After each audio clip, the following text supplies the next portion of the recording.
Great game. Thought Hunter Holland was amazing pitching to that lineup on the road, wind blowing out about 15 miles an hour pretty consistently. And we had a full house for 12 o'clock game on a Friday, kind of a late arriving crowd. They showed up in about second. It was full.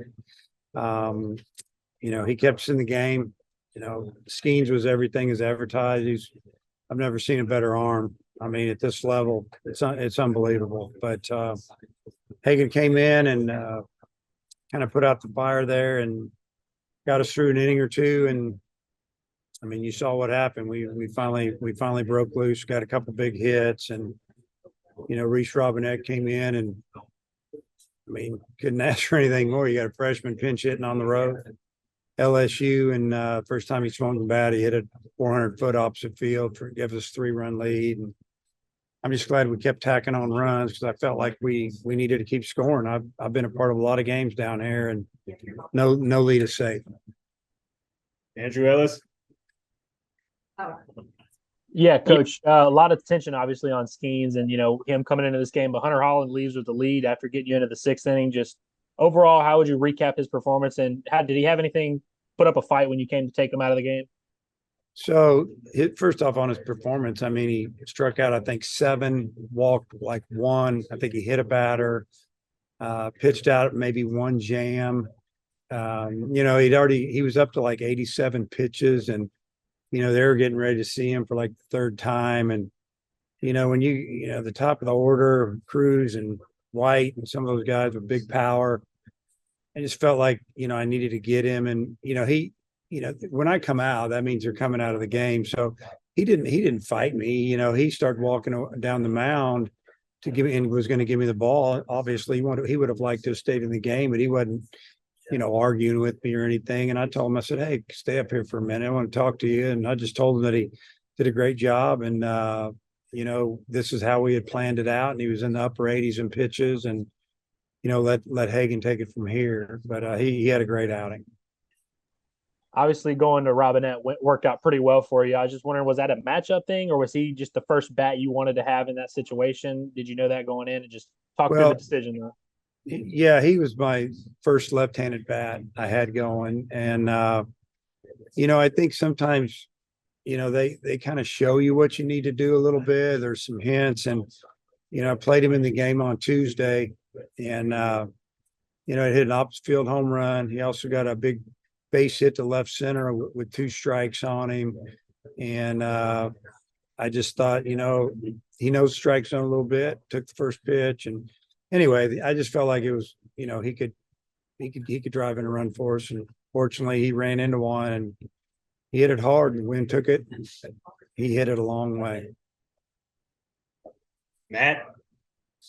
Hey, Dave, how big did you think the 6th inning was to get Skeen's pitch count up? Because I think going into that inning, he'd only thrown about 49.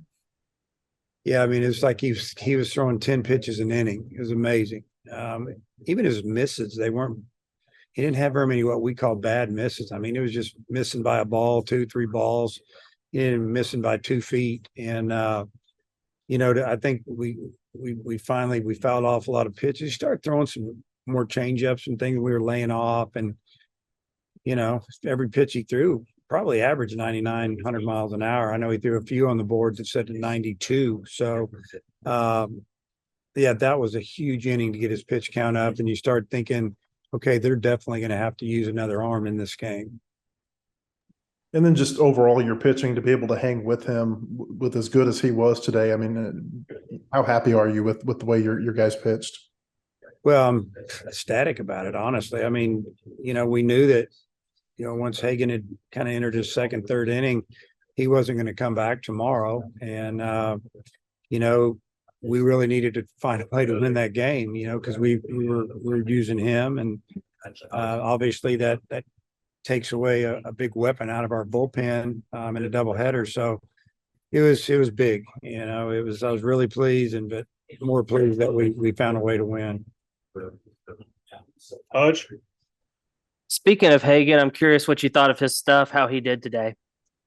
When he first came in, his stuff was really, really good, especially his fastball was good and he was locating it, but he had really good off-speed pitch. He was throwing that slider, and they were struggling with it. It was starting out about mid-thigh. I think they kind of saw it as a fastball a little bit, and they'd swing a thing and run away from them, those lefties. And, a few of the righties were swinging over it. And as he got tired, after they see him a little bit, it started elevating. But his stuff, the first couple innings was really good. At the end, he was on fumes, and we had a big lead. We didn't want to bring in another pitcher with what we have ahead of us tomorrow. I mean, we have at least 18 innings tomorrow. So for him to find a way to finish that game, that was big for us.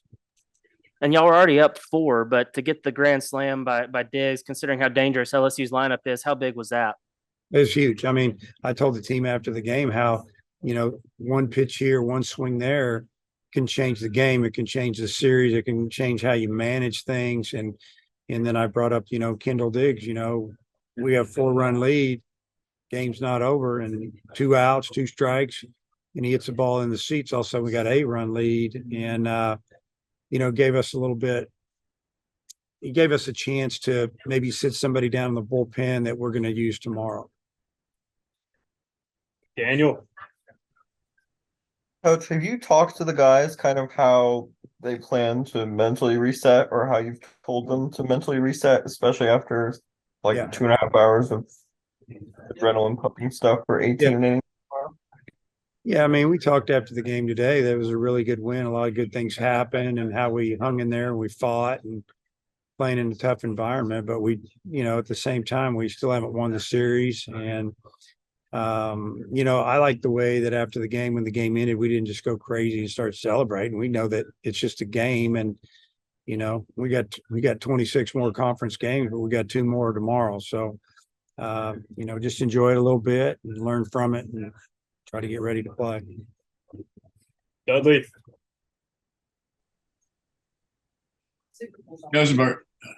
Josenberger had the at bat there in the I guess the 4th inning to get a double and get it going. Talk about that at bat. Also, he was on 3 times.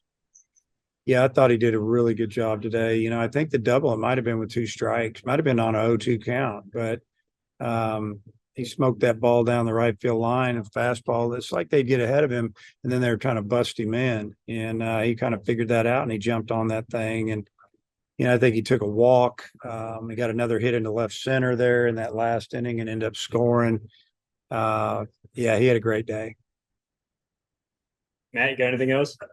Yeah, a couple more. In the 7th inning, they had 2-1 against Hagen, and Parker backpicked Joe Bear at first base. From your perspective, what did you see there, and how big did you feel like that was to the outcome?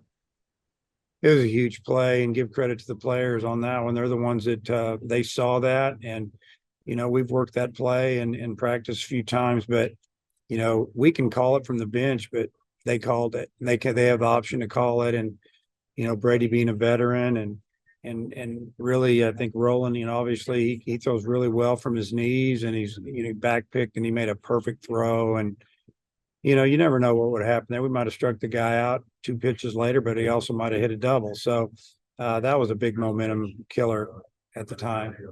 And then there was another play where they were out at home plate, I think in the 4th inning, where Morgan got thrown out. Did he get a late break toward home plate, or was that something that your players did? Yeah, I don't know what happened. It's like he took 2 steps, then he stopped. And then I don't know if he thought the ball was farther away or Roland continuing to roll. I don't know what he saw, but then he just took off again. And it was a good job by the catcher and the pitcher. First off, Roland didn't just sprint over the ball, turn and panic and throw. He knew he had time, made a perfect throw to Holland, and he didn't even get to the plate. So big play. Robert, last one. Coach, you talked a minute ago about guys getting up in the bullpen and then getting back down. I think we saw Brady Tiger down there this afternoon, but not throwing. I'm curious, do you have an update on his status? Yeah, he was down there. I think he was coaching, or he was throwing left-handed, but he wasn't coming in the game, that's for sure. But he was down there, just talking to the guys. I mean, we got Cody Frank down there too, kind of helping run that bullpen a little bit. I think they did a good job. All right, Coach. Thanks for the time. Okay. Hunter Holland, Reese Robinette coming on deck.